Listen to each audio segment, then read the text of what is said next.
તમે મહાભારત તો સાંભળી હશે। મહાભારતમાં એક બળવાન હતો જેને આપણે ભીમ કહેતા। જે ભીમ એકવાર અંધારામાં ભોજન કરતો હતો। ભોજન કરવા માટે આપણે હાથનો ઉપયોગ કરી અને આપણે મુખ સુધી જે જમવાનો કોળિયો હોય છે લઈ જઈએ।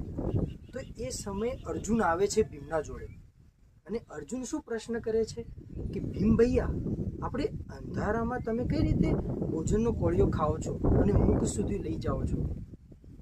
ભીમ શું જવાબ આપે છે? અર્જુન, અભ્યાસ, પ્રેક્ટિસ। આપણા હાથને પ્રેક્ટિસ છે કે જે અંધારામાં પણ આપણો જે હાથનો કોળિયો છે એ મુખ સુધી લઈ જાય છે। મિત્રો તમે ટ્રાય કરજો। તમે અંધારામાં બેઠા હશો, ચલો અંધારામાં નથી બેસવું, આંખો બંધ કરો અને એમ બોલો કે મારો હાથ મારે કાન સુધી લઈ જવો છે। તો કઈ રીતે લઈ જશો? આ રીતે। ચલો જમણા કાન સુધી